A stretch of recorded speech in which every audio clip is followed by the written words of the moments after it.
Hey everybody, welcome back to class. Frank Markow here. I'm your instructor for effective conflict intervention. And can you believe it? We have reached the last week of our class. Hooray! Yeah, I know you're excited.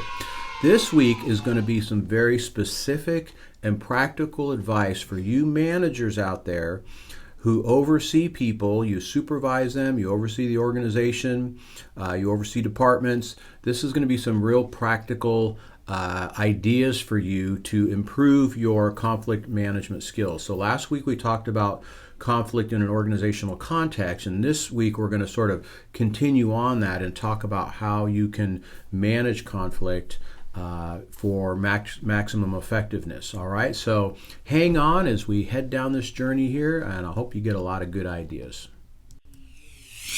So the first idea here is to prevent unnecessary conflict, right? How great would it be if you didn't have to deal with conflict in the first place by behaving in a way that doesn't allow unnecessary conflict to surface in the first place, right? This is kind of that idea of an ounce of prevention is worth a pound of cure. So what are some things you can do to head off conflict in the first place? Well, what are the common causes of conflict? First of all, putting people in competitive situations. If you put your people in a situation where they have to compete over a job, over an assignment, over resources, you're setting yourself up for having to deal with some conflict in the future. Undefined roles and responsibilities. So if people don't know what they're supposed to be doing, they might either take on a responsibility that belongs to somebody else, or conversely, they may avoid a responsibility that belongs to somebody else, right? So people need to be clear on what their roles are. So again, we have these things, these job descriptions, but let's face it, a year, 2, 3 into your job now, you've kind of had some job creep and you've taken on different things just because of the natural ebb and flow of organizational life, right? So a job description doesn't always tell personnel exactly what they're supposed to be doing. So part of your task to help minimize the conflict and unspoken expectations, unclear lines of responsibility is to help define roles and responsibilities for people. And then another one is dealing with the ambiguity in areas and lines of authority, right? So again, everybody's everybody wants to rule the world, as that song goes, right? So you have to help people understand what their proper area and line of authority is. Otherwise, again, human nature being what it is, people will vie for status and they'll vie for authority, right? And so as a manager, part of your job is to help people understand what the boundaries of their job is and what is not. And then the last one here is a lack of consultation before decision making. Now, sometimes, let's face it, we just make decisions and we're the boss and we have the prerogative to do that, but you're kind of setting yourself up for a conflict there. Again, these are tips for preventing unnecessary conflict. So it's always smart to consult with people before you make decisions that impact them, right? Get their input. And again, you're not running your organization like a democracy, but you do want to be consultative and let people have some say in a decision. And when the decision comes out, chances are they'll be more likely to accept it because they've heard about it. They'd have a chance to weigh in and participate in where this thing was going. All right. So bonus management insight here. Avoid the I'm the boss mindset. It often escalates conflict. And this kind of gets back to that previous area. So if you're real hard line about your authority and say, well, it's my prerogative, I get to decide. It's true. You do. It is your prerogative to decide. And you are the one in authority. However, taking that attitude often escalates conflict. And it may not come out immediately, but there's going to be hurt feelings and those sorts of things right down the line. So you want to avoid that at all possible. All right, the next idea here is to be courageous in conflict management. Let's face it, nobody really likes this stuff. We all have a tendency to put our heads in the sand. Not everybody, but you've taken your conflict management style. So especially for you avoiders out there, right, it's going to take a little courage for you to step up.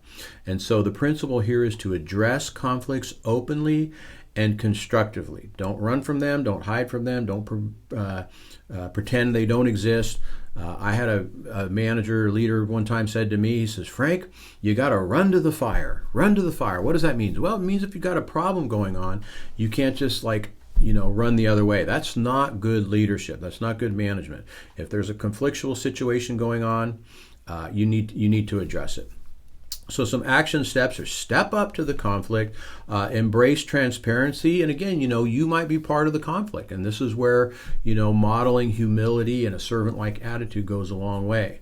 And then model courageous engagement. Again, we'll talk more about modeling here because that's an important part of how we develop healthy organizations in terms of conflict in lots of ways, actually. But you want to model the fact that, when conflicts come up, we address them and we deal with them and we sit down and we try to get to win-win and all these things we've been talking about, right? So model courageous engagement. The next idea here is to focus on organizational conflict patterns. So observe how everyday conflicts are handled and understand the general pattern of conflict in the organization. So, you've got two eyes. You can sort of see, especially from management's perspective, you can see what's going on, what the issues are, what the tension is. And so become a student of the patterns here.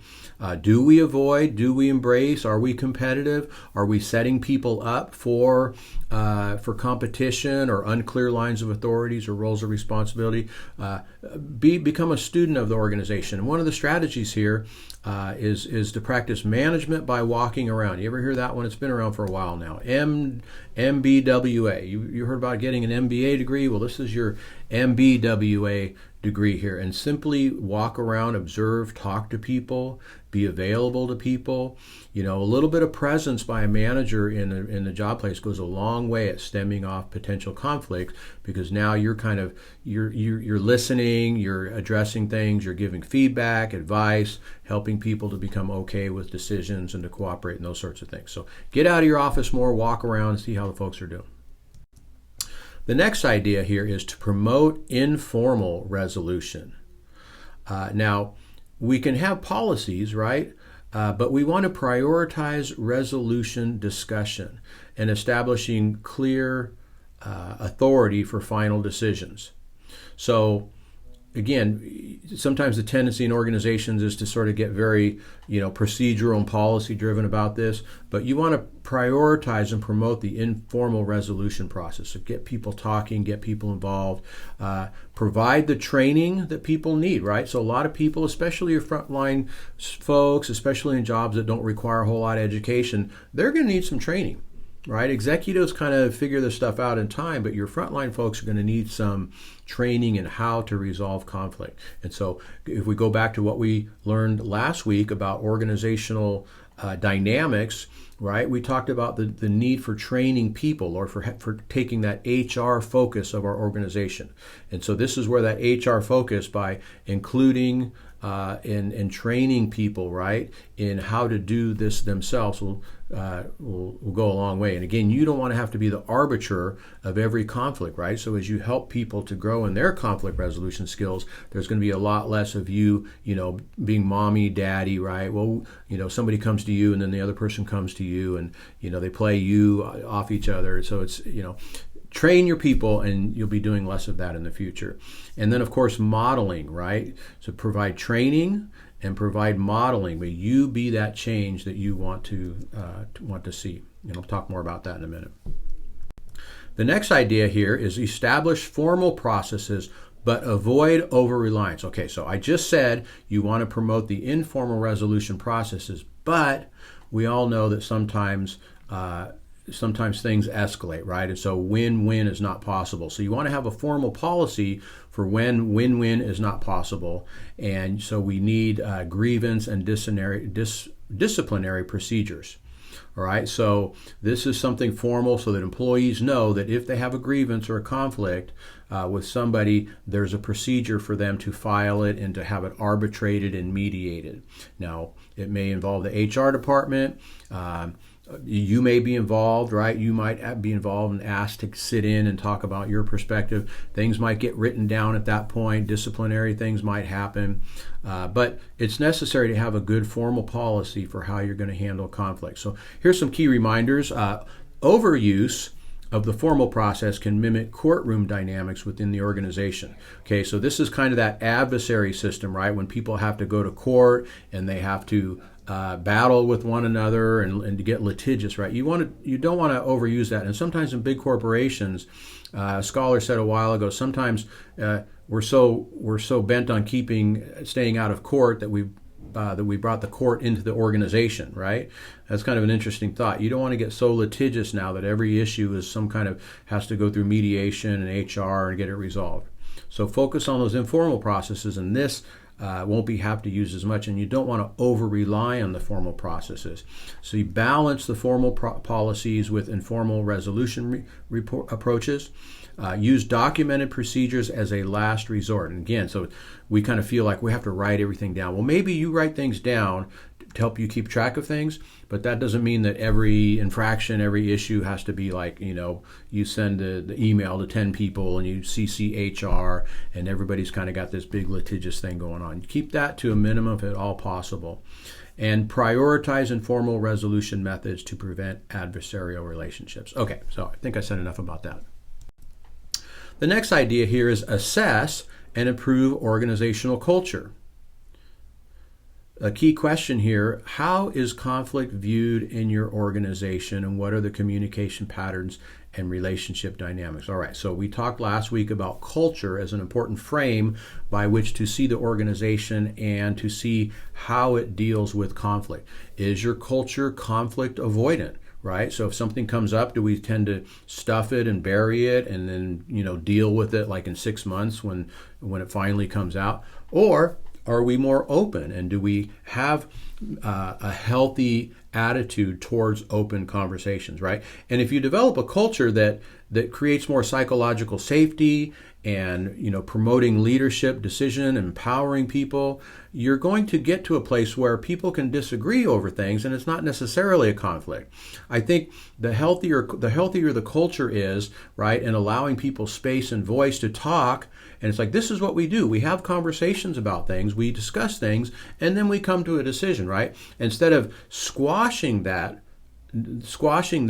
interactive, dialogue perspective, and then you have conflict because now people are not talking about things, and this person's developing this perspective and this guy's developing this perspective, and finally it turns into a conflict.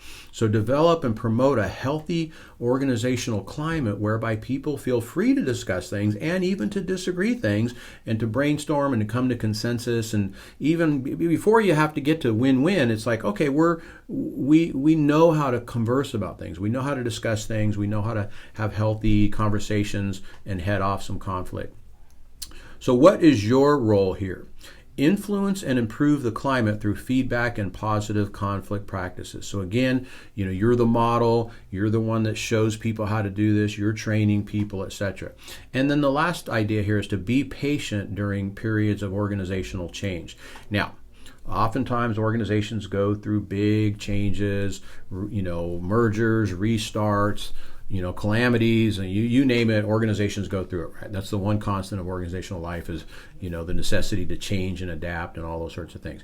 So you want to be patient during those times. You want to have more conversation than less conversation. If you remember, when we talked about close interpersonal relationships, sometimes tragedy strikes in a relationship with a couple or a family, and the tendency is sort of clam up. But really, the need is to have more conversation than to talk. Well, I think it's the same sort of thing in an organization. Don't shut down conversations. Don't avoid the hard topics and the things that are coming up as a result of the change. But be more open, be more conversant, and help more people collaborate in solutions. Next idea, model desired conflict management behaviors. All right, I already said this a little bit before, but you want to be the change, right? You want to be the change that you want to see. You want to model the kinds of behaviors that you want people to do themselves. So actions to avoid avoidance or excessive competitiveness in conflict situations, right? So if you're the kind of manager that's very competitive yourself, right? You've always got to win. You have to be the last word on things. Guess what? You're creating a kind of culture where people have to win and they have to be the last word. They see you and they say, okay, that's how we deal with conflict. We pull out the boss card and we have to win. Well, if you do that, guess what? You're setting yourself up for a lot of competitive behavior, and that's not a good way to deal with conflict, right? So, so model transparency, model humility, model conversational attitudes, model win-win, all the things that we've been talking about in this class. And teach employees to handle conflict constructively rather than solving all their issues. So again, this is another tendency, right, is to kind of step in, right? Especially if you're a codependent type, you want to step in and you want to solve the problems. It's better for you to teach people how to solve their problems, right? So you don't want the culture to be one where people go to you as the leader to solve all their problems. And maybe you feel good about that. Maybe that kind of, strokes your ego that, everybody looks to you for solutions. But in the long run, you're not helping your people to develop if you have to arbitrate every conflict. Now, the serious ones, of course, you're going to be involved. But for day-to-day kinds of stuff, bread and butter stuff, you want people to just sort of like figure things out. And, most managers don't want to have to deal with everybody's conflict all the time. The research shows about 25% of a manager's job is dealing with conflict. Well, wouldn't it be nice if that was only like 5%? Well, it's only going to minimize, it's only going to become less of your job to the degree to which you are developing a healthy culture and training people and empowering people and teaching them, encouraging them to deal with their own conflict constructively.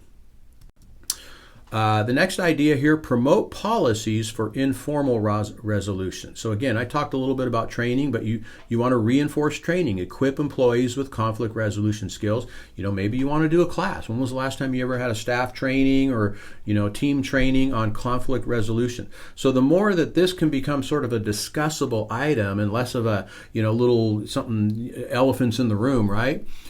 You want to provide the training that people need to deal with conflict. And again, especially if you have sort of entry-level frontline workers, they haven't gone to school, they haven't dealt with this a lot. You're going to need to teach how to deal with conflict, right? So there's a lot of good training out there. You could develop some training, a lot of good books to make available to people so they can become better conflict managers themselves.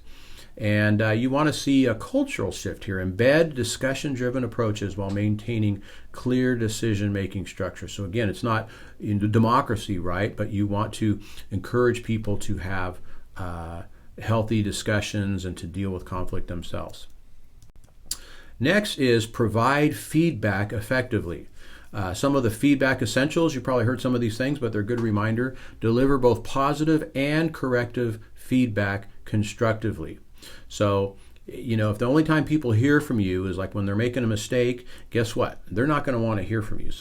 So there's sort of that ratio, right? What's the golden ratio? Like 5 positive things for every 1 negative thing. That goes a long way in management and helping people to deal with their conflict, right? So when you see people do the right thing, let's just say one of your employees, you notice that they initiated a resolution with somebody and they took care of it. Man, you need to really acknowledge that and affirm that and, let them know, give them kudos for a job well done, right? That's that positive feedback. And reinforce those good practices in areas for improvement, right? So again, you might have to sit down and talk to people about their conflict style, their conflict resolution, about a conflictual issue that they didn't handle well, right? So reinforce the good stuff. Don't neglect helping people to be reflective and learn about, their own needs and to grow as conflict managers themselves. All right, coming down the home stretch here, we didn't talk a whole lot about this in the class, but this is something sadly that's prevalent in the workdays today is workplace bullying. Now, what is bullying? Well, it's repeated mistreatment of an individual. And there's a lot, let's face it, there's bullies in the workplace. There was bullies on the school ground, and they grow up, and now they become bullies in the workplace. And as a manager, you have a responsibility here to act decisively towards people that engage in bullying behavior. Because I'll tell you what, bullying behavior, they usually pick on people that are not very assertive. They find targets and say, this is the guy, this is the gal that I'm going to go after. I'm going to make them my little, whatever, my little puppet. I'm going to slap them around. Again, it's not physical bullying at this point, right? They're not kind of throwing them up against the bathroom wall, and shaking them down for the lunch money. It's not like that anymore, but it's emotional, psychological bullying, maybe excluding people, maybe diminishing people, There's a lot of ways that people get bullied in the workplace. Maybe it's verbal harassment and those sorts of things. So as a manager, you have to act decisively here, even if it means losing a high-performing employee. Because if you allow these bullies to lurk around, guess what? Maybe you'll keep them happy, but they're going to have a whole lot of other unhappy pups roaming around that place, right? So this is a tough management decision, I know, because oftentimes these people can get away with stuff because they are high performers. But guess what? They are not creating a healthy climate in your organization. And so you need to deal with it. You need to protect the workplace integrity and employee well-being. So you'll earn a lot of trust as a manager if you deal with this sort of thing, right? If you see a situation going on and there's people that are being bullied one way or another, and you deal with it, everybody is going to be on your side, and you just earned a lot of points. And maybe it's tough. You're going to have to replace this person, and now this person's going to have some hurt feelings, but you can't let these people roam around at the expense of the workforce. All right, so what can we say in conclusion here? We reviewed some of the key principles for managing conflict with an emphasis on balancing formal and informal processes and the important role of feedback and culture in conflict resolution. And so apply these principles to create a healthy church environment or any kind of organizational environment. Well, that is it for today. And guess what? That's it for this class. This is my last lecture for effective conflict intervention. I hope this lecture was useful for you.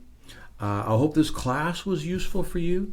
Keep in touch with me. My contact information is below if you ever have anything that I can do to serve you in this regard or in the overall field of organizational behavior. That is my specialty. I'm glad to help. I'm Frank Markow. It's been a pleasure to be your instructor for this class. God bless you as you press on to become a more dynamic and effective leader wherever the Lord leads you.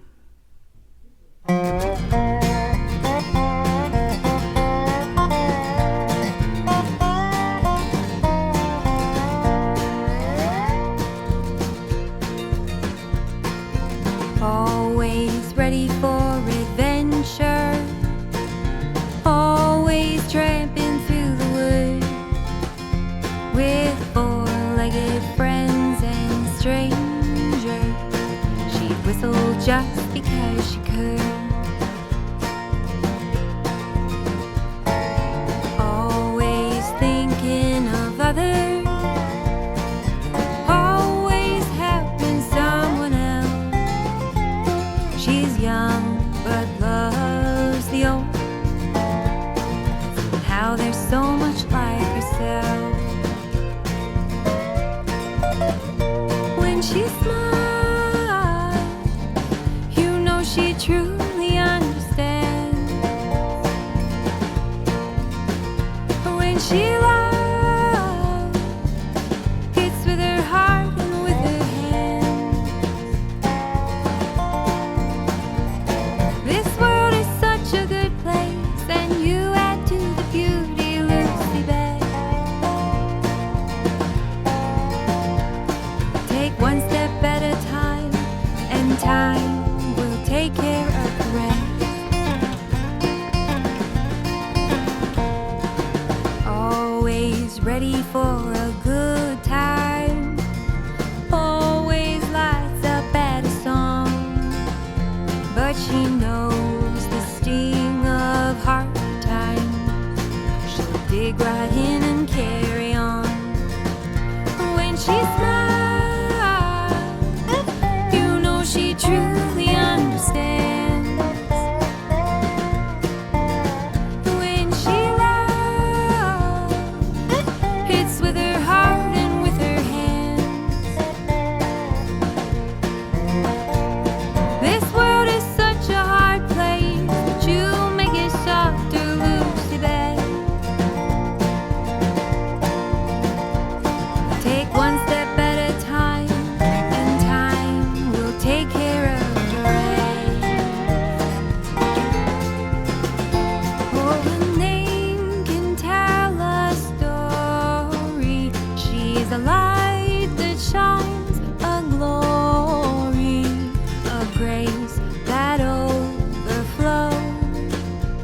Sometimes only the good Lord knows.